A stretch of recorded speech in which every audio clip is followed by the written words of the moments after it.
Je suis persuadé que par la vidéo précédente, l'axe des personnes ont le cœur né et la notion du verbe servir.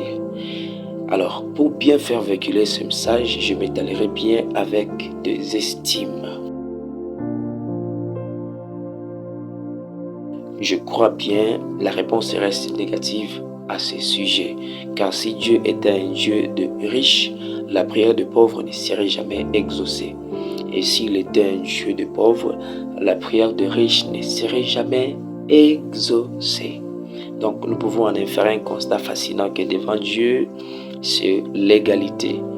Et je suis persuadé par l'apologie de l'apôtre Paul qu'en Jésus-Christ, nous sommes égaux.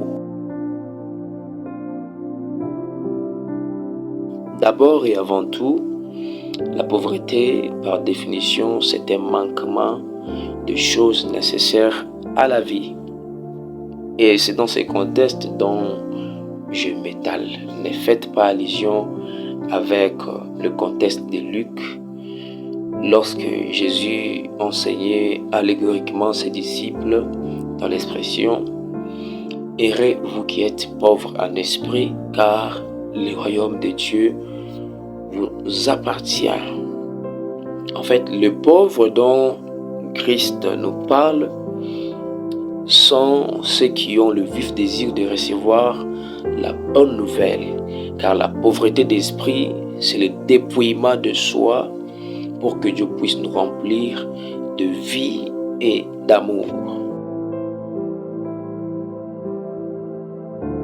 En fait, l'expression pauvre en esprit renvoie à une réalité encore plus profonde au-delà de la pauvreté physique, mais de la véritable ou à la véritable pauvreté spirituelle.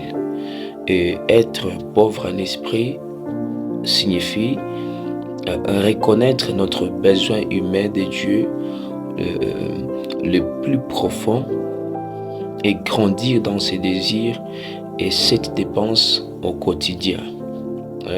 Comme le Nouveau Testament nous montre Jésus vivant lui-même dans la pauvreté volontairement, étant riche, il s'est fait pauvre pour nous enrichir, c'est-à-dire déverser sa vie pleinement à nous. Et c'est à la pauvreté qu'il donnera la première place dans l'énoncé des béatitudes.